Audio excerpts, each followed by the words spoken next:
sobre los temas que a ti te interesan. Combinación Clave, junto a Fernando Paulsen. Somos opinión. Somos la clave.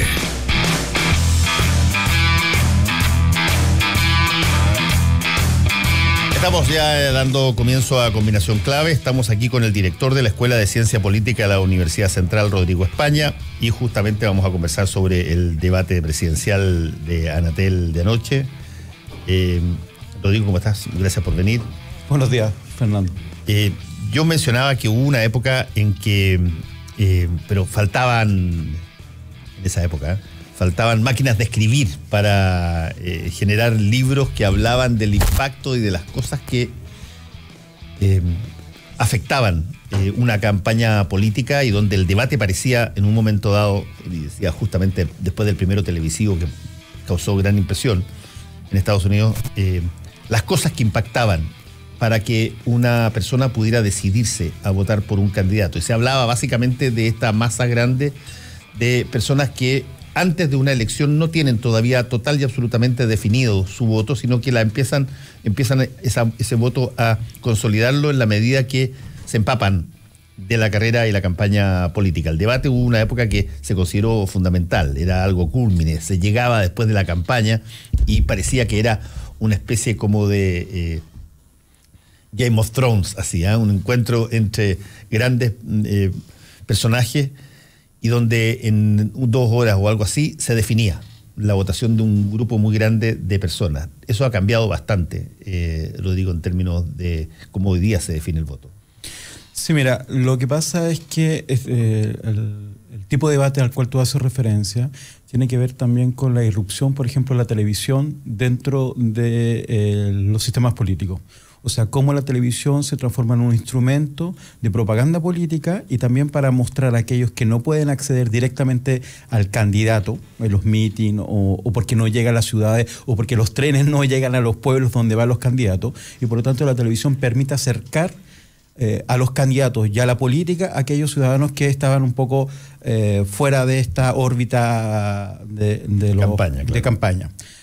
Ahora, eso ha cambiado bastante. Tú mencionabas el debate entre Kennedy y Nixon, pero también en Europa es famoso el debate entre Chirac y Mitterrand en la década de los 80, que es un enfrentamiento en una mesa, ni siquiera frente a un público, sino una mesa que los distancia 1,5 metros y están cara a cara. Es un verdadero debate, una verdadera confrontación, no solamente política, sino que una confrontación en términos formales. Y lo otro que marca la diferencia respecto a los actuales debates es que por lo general eran 2 personas que se enfrentaban, o 2 posiciones políticas. Hoy día tenemos 8 candidatos, en el caso chileno, y un debate con 8 candidatos es más o menos difícil llevar a cabo.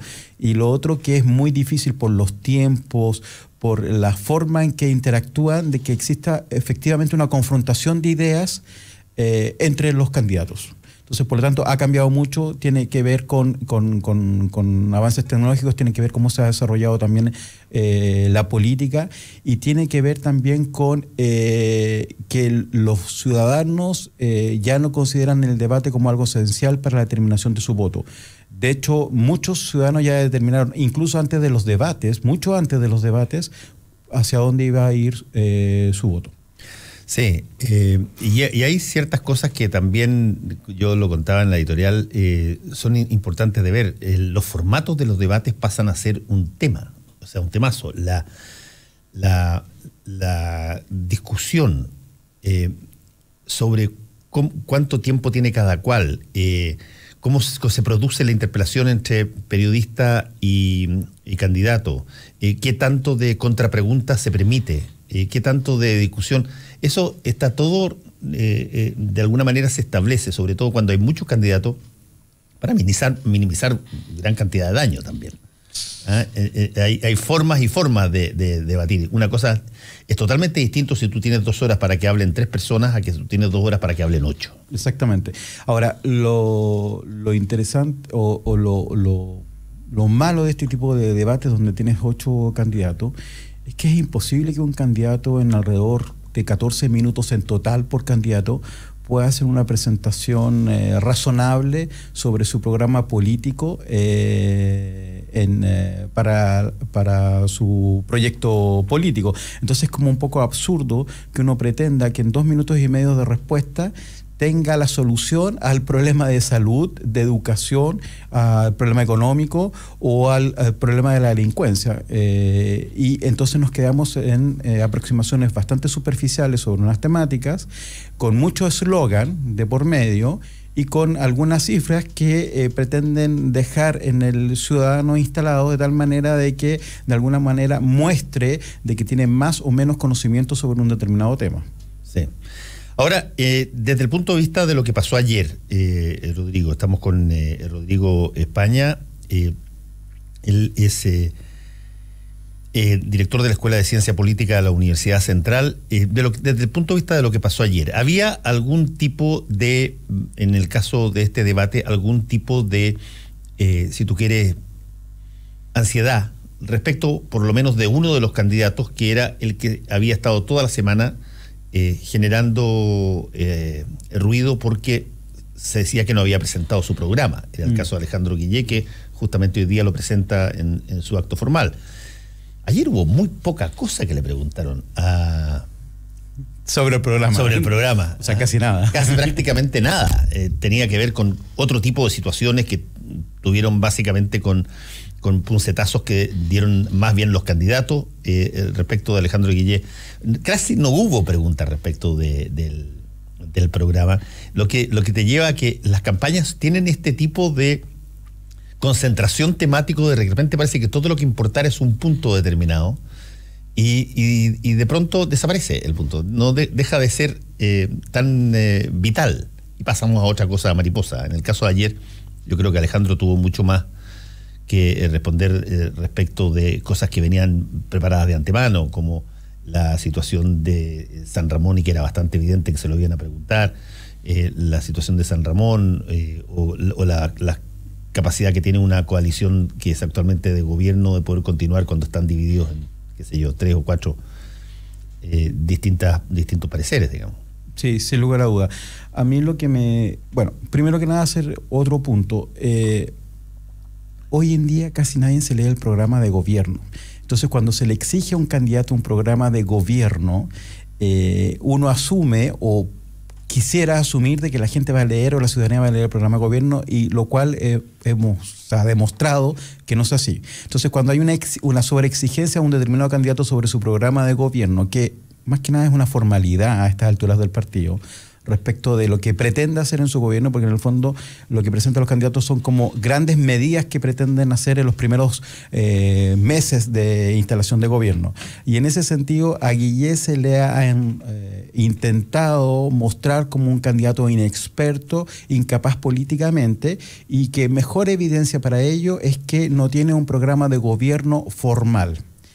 La propuesta que hace Guillé es bastante audaz, porque él dice, en realidad tengo varias medidas, la he ido presentando paulatinamente, y su audacia va en decir, en realidad el verdadero programa de gobierno lo voy a hacer después de la primera vuelta. Y él asumiendo, y él se plantea como que va a ser, sin lugar a duda, el candidato que va a pasar a segunda vuelta. Y por lo tanto, que a partir de ese punto él va a construir una unidad con un programa que va a ser armado colectivamente. Claro. Y que lo que él tiene es efectivamente algunas medidas o algunas propuestas base o la columna vertebral de lo que sería un programa que saldría después de la segunda vuelta. Es audaz porque está asumiendo que va a pasar a segunda vuelta, sí. Uno. Y segundo, también da una señal para poder incorporar algunas cosas de los otros candidatos de la centroizquierda en su programa. Entonces, de esa perspectiva, es una buena estrategia. El problema es que el estilo del candidato no ha acompañado a la estrategia respecto de plantear un programa para la segunda vuelta. Ahora, si uno revisa los programas, en realidad los programas que tienen los distintos candidatos no son buenos programas políticos o proyectos de políticas públicas relativamente interesantes. Son un par de medidas, algunas veces desarticuladas unas con otras, pero no son verdaderos programas políticos o programas de gobierno, en general en ninguno de los candidatos. Sí, parece casi curioso, en particular dentro del mundo político, que haya una obsesión con el programa cuando uno de los temas más importantes, quizás en términos de revelación política, se dio después de los primeros trastrabillones que tuvo el gobierno de la presidenta Bachelet implementando sus reformas, cuando un presidente de partido que lo apoyaba y que votó por ella dijo que no había leído el programa. Pero el hecho es que hay ciertas cosas que de repente se toman la pauta. Por ejemplo, Marco Enrique Sominamis es extraordinariamente hábil. Yo creo que es el mejor actor de todos los que está ahí en términos de puesta en escena de candidatura, junto con José Antonio Cast. Son dos buenos candidatos y en la medida que ellos se convierten en actores que hacen performances específicas, donde casi todo lo traen preparado, saben directamente qué acotar y es muy importante en el caso de Marco como puncetea a las personas. Y simultáneamente, que es una cosa rara, porque alguien podría preguntarse cómo alguien les está pidiendo que se unan y simultáneamente lo está tratando de flojo, de prácticamente aliado de los narcos. Hay algo ahí que no calza. O de candidatura invalidada. O de candidatura invalidada, claro. Y que toma cualquier cosa del ambiente donde él pueda ser, de alguna manera, ser percibido como víctima, para generar un tema, como fue lo que pasó ayer con el caso de este WhatsApp del diputado Mesa. Sí, Fernando, pero hay para mi gusto, una gran diferencia. En el caso de Piñera y Guille, que son los candidatos que según las encuestas estarían pasando a la segunda vuelta, tienen mucho más que perder que los candidatos como Meo o como Kass. Y por lo tanto se pueden dar, entre comillas, esos lujos de puncetear o de presionar a los candidatos que van un poco escapados del pelotón, y entre comillas escapados del pelotón, porque Guille respecto de Bear no va tan escapado del pelotón. Ese es el primer punto. El segundo es que a mí la sensación que me dio ayer en el debate es que el Meo... El personaje de Meo se comió al candidato. Pero eso yo creo que hace mucho tiempo. Pero es que ayer fue demasiado evidente y llegó un punto en que, y esa es la gracia de los debates, cuando hay periodistas que ponen preguntas incómodas, cuestionan las respuestas, contraponen información que tenían o cuñas que tenían de años anteriores, y lo arrinconaron en algún sentido cuando le dijo, bueno...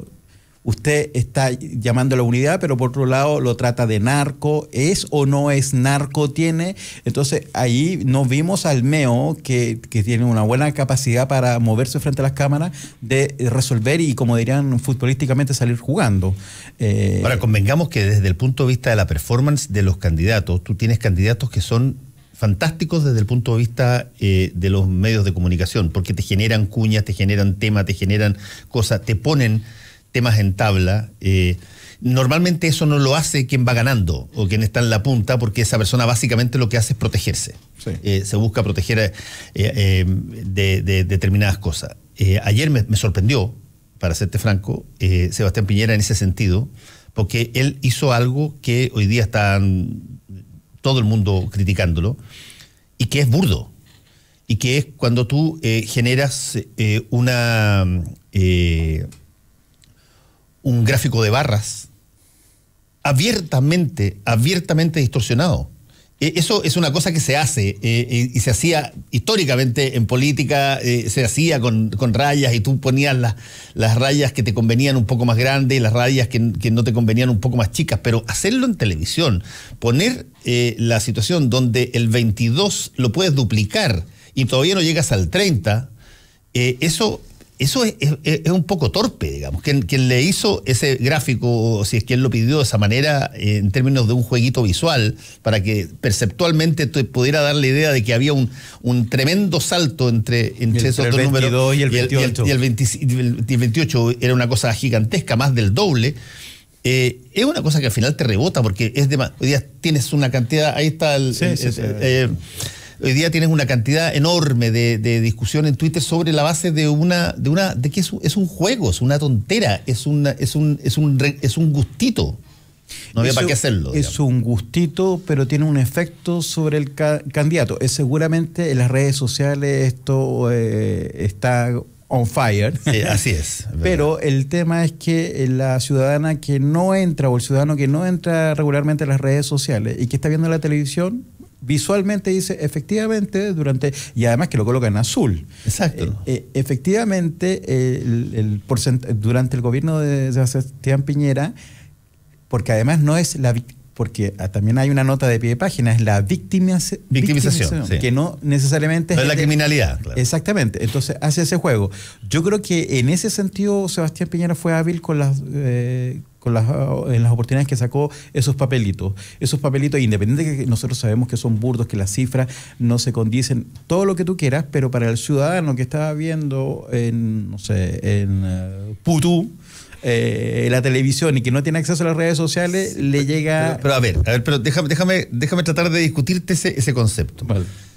Si es que uno tuviera que ser asesor de Piñera, por ejemplo, ¿qué es lo que tú tratarías de hacer en términos, qué sé yo, de imagen pública? La única imagen que yo trataría de no dar hoy día, estábamos hablando de una persona que ha estado imputado por 25 cosas, que estuvo seguido en el Banco Talca, que ha tenido que pagar multas millonarias por información privilegiada, una persona que tiene un prontuario desde el punto de vista de sus relaciones con la ley enorme y que se conocen perfectamente y todo es así.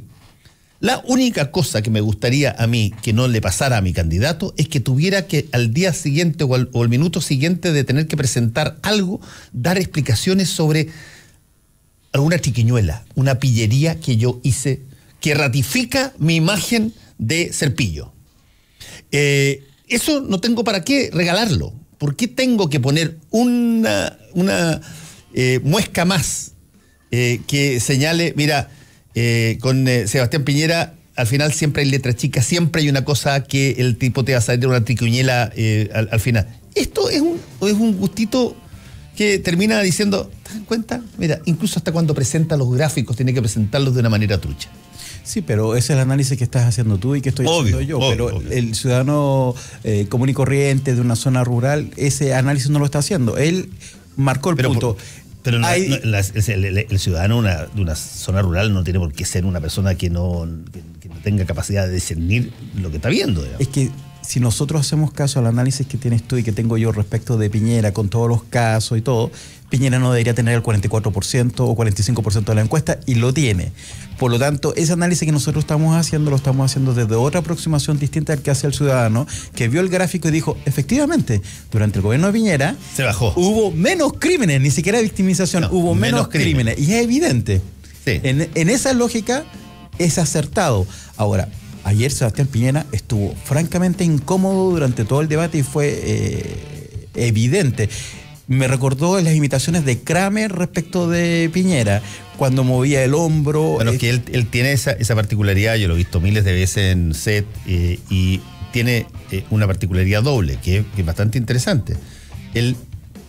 Cuando tú le estás preguntando en radio, por ejemplo, tú le estás preguntando, o en televisión, tú le estás preguntando, y él sabe que no está siendo mirado, no está siendo mostrado con la cámara, él tiene esta serie de tics y esta cosa que lo reflejan un poco, como tú dices, a lo Kramer. Pero en el momento en que él contesta, en el momento en que él responde, es como si que se produjese un corte. Sí. Él no entra y tiene total control sobre ese tipo de manifestaciones. Tú las ves, y por eso es que hoy día en las redes sociales, todas las personas que han puesto los tics de Piñera y todo lo demás, es cuando hay otros que están hablando o están hablando de él, sí, y la cámara de alguna manera se quedó pegado en él y lo muestran, pero no cuando él habla. Cuando él habla, sí, logra mantener la situación extraordinariamente controlada. Ahora, Piñera hay que reconocerle que fue hábil en varias cosas.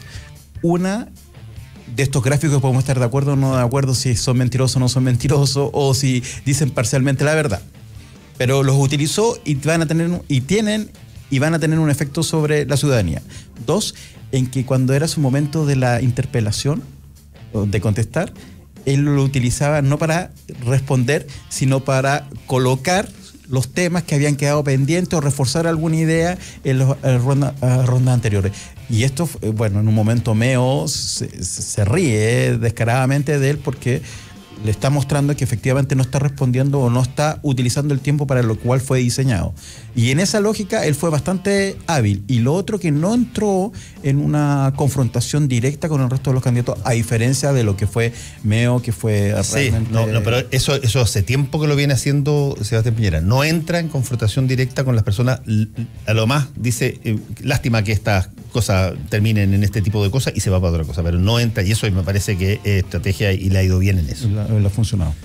Queremos agradecerte a Rodrigo España, director de la Escuela de Ciencia Política de la Universidad Central, por haber estado con nosotros en este espacio. Gracias por la invitación. Atentos, porque esta es una buena idea. Vital presenta su nueva botella Ecoflex, única en Chile, con menos plástico, más liviana y más fácil de reciclar. Hidrátate, hazle twist y recíclala. Toma Vital, una buena idea. Autoplanet cumple 10 años este domingo 12 de noviembre y trae un descuento como nunca antes. Este domingo hay que ir sí o sí a cualquiera de sus 47 tiendas. Cuando piense en repuestos, piense en Autoplanet. Volvemos. La opinión y el debate están en la 92.9. Fernando Paulsen, sus panelistas e invitados son una combinación clave. En estas elecciones nos unimos para